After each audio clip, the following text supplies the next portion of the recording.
भक्त थी। वो दिन रात भगवान शिव की पूजा आराधना में लगी रहती थी।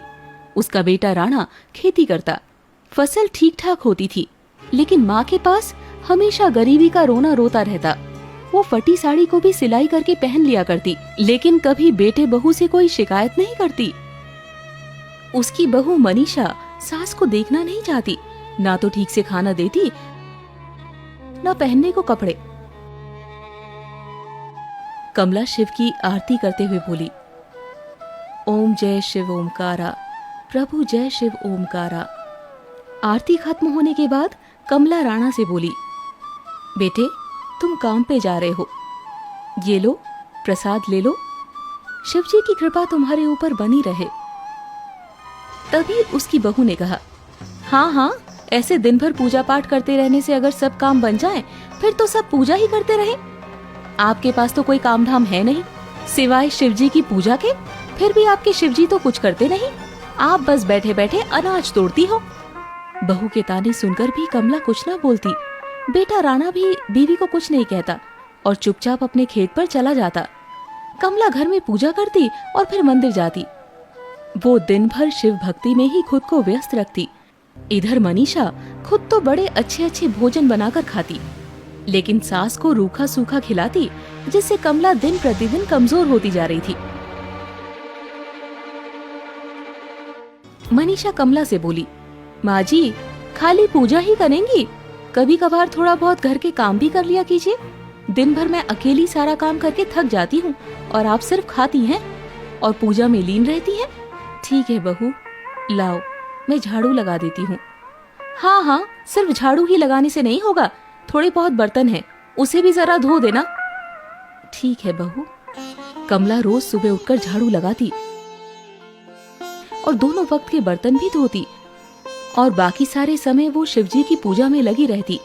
एक बार कमला ने अपने बेटे से कहा, बेटे कल से सावन शुरू हो रहा है, मैं इस महीने भगवान शिव की विशेष पूजा करना चाहती हूँ, अगर हो सके तो मेरी कुछ मदद कर दे ताकि मैं शिवजी को भोग लगाने के लिए प्रसाद की व्यवस्था कर सकूं। तभी राणा ने कहा, माँ उसकी क्या जरूरत है, तुम वैसे भी रोज शिवजी की पूजा करती ही हो, अब सावन में विशेष पूजा करने की क्या जरूरत है। तभी उसकी बहू ने कहा, वैसे भी इस बार खेती अच्छी नहीं हुई है, अभी पैसों की काफी दिक्कत है, इसीलिए आप अपने ये पूजा पाठ रोज जिस तरह से करती हैं उसी तरह से कर ले। कमला कुछ नहीं बोल पाती और वो चुपचाप वहाँ से बाहर चली जाती है। अब मनीषा को अपनी सास और भी ज्यादा बोझ लगने लगी थी। इधर भगवान शिव अपने ध्यान में लीन थे कि तभी माता पार्वती ने उनसे कहा, प्रभु कमला आपकी अनन्य भक्त है, वो इतनी तकलीफ में है, आप उसके लिए क्यों कुछ नहीं करते? मुझसे अब और उसका दुख देखा नहीं जाता।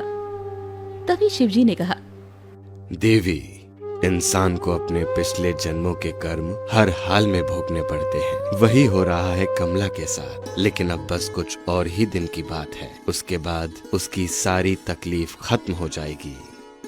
इधर मनीषा अपने पति राणा से कहती है, सुनो जी, 2 दिन बाद मेरे भाई की शादी है, मैंने सारी खरीदारी कर ली है, आपके लिए भी हर रस्म के लिए अलग अलग कपड़े खरीद लिए हैं। हमें कल ही मेरे मायके जाना है, लेकिन परेशानी ये है कि इस बार हमारी फसल काफी अच्छी हुई है, ऐसे में उसकी देखभाल कौन करेगा? तुम ठीक कह रही हो, ऐसा करो तुम चली जाओ और मैं यहीं रह जाता हूँ। अरे आप ये कैसी बात कर रहे हैं? आप नहीं जाएंगे तो लोग क्या कहेंगे?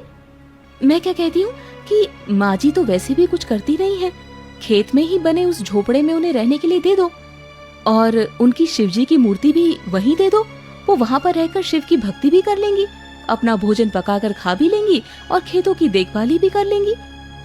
शायद तुम ठीक कह रही हो। राणा दूसरे दिन कमला को लेकर खेत पर चला जाता है, वहीं पर उसकी सारी व्यवस्था कर देता है और अपने ससुराल चला जाता है। इधर कमला जैसे तैसे अपना दिन गुजारने लगती है। अब वो शिव भक्ति में और ज्यादा लीन हो गई। एक बार फिर माता पार्वती शिवजी से कहती हैं, स्वामी अब तो अपनी उस भक्त के लिए आप कुछ करें, अब मुझसे उसकी तकलीफ और देखी नहीं जाती। शिवजी मुस्कुराते हैं और बूढ़े साधु का वेश धारण कर कमला के पास पहुंचते हैं। माता, कई दिनों से भूखा हूँ, कुछ खाने को दे दो। आपके खेतों में चने बहुत अच्छे हैं, आप मुझे उनमें से कुछ चने दे दो, मैं वही खाकर पानी पी लूंगा। तभी कमला ने कहा, नहीं बाबा, मैं आपको कच्चे चने नहीं दे सकती। आप यहाँ बैठिए, मैं आपको चने भून कर देती हूँ। कमला खेत से चने तोड़ कर लाती है और उसे भूनकर साधु बाबा को देती है। ये लीजिए बाबा, अब खाइए चने। मेरे पास आपको खिलाने के लिए कुछ और नहीं है। तभी साधु ने कहा, माता, आपने जितने सच्चे मन से मुझे चने खिलाए हैं, उसके लिए इंसान के पास अमीर दिल होना चाहिए, जो पैसों वालों के पास नहीं होता। ये कहने के बाद शिवजी अपने असली रूप में आ जाते हैं। ये देखकर कमला उनके चरणों में गिर पड़ती है और खुशी से रोते हुए कहती है, मेरे प्रभु, मेरे स्वामी, मुझे आपके दर्शन मिल गए। मेरा जीवन धन्य हो गया प्रभु, मेरा जीवन धन्य हो गया। भगवान शिव ने कहा, मैं तुम्हारी भक्ति से काफी प्रसन्न हूँ। मांगो, तुम मुझसे क्या मांगना चाहती हो? प्रभु, मुझे यहीं पर आप अपना एक मंदिर बना दे, जहाँ पर मैं शांति से आपकी पूजा कर सकूं। भगवान शिव तभी वहाँ पर एक खूबसूरत मंदिर का निर्माण कर देते हैं और फिर अंतर ध्यान हो जाते हैं। ये खबर पूरे गांव में फैल जाती है। अब हर ओर कमला की जय जयकार होने लगी। सब उसकी इज्जत करने लगे। उधर मनीषा के मायके में आग लग जाती है, जिसकी वजह से उसका पूरा चेहरा जल जाता है। जब वो वापस अपने गांव आती है तो अपनी सास के बारे में सब कुछ जानकर दौड़ती हुई वहां जाती है। उसके साथ उसका पति राणा भी जाता है। दोनों कमला से माफी मांगने लगते हैं। कमला जब मनीषा की ये हालत देखती है तो परेशान हो जाती है और मंदिर से शिवजी के नाम का जल लेकर उसके पूरे चेहरे पर लगा देती है, जिससे मनीषा पहले की तरह ठीक हो जाती है। अब तो हर कोई कमला की जय जयकार करने लगता है। मनीषा कमला से कहती है, माँ जी, हमसे बहुत बड़ी गलती हो गई, हमें क्षमा कर दीजिए। चलिए घर चलकर हम सब साथ में रहते हैं। तभी राणा ने कहा, मुझे माफ कर दो माँ, मैंने कभी तुम्हारी इज्जत नहीं की, मैं बहुत बड़ा पापी हूँ, मुझे माफ कर दो माँ। हाँ माँ जी, हमें माफ कर दीजिए, चलिए हमारे साथ अपने घर। नहीं बहू, अब मैं कहीं नहीं जाऊंगी। अब तो जो शेष जीवन बचा है उसे अपने प्रभु के चरणों में ही गुजारूंगी। कुछ दिनों पश्चात पूजा करते वक्त ही भगवान शिव के चरणों में अपना सर रखती है और उसकी आत्मा उसके शरीर से निकल जाती है।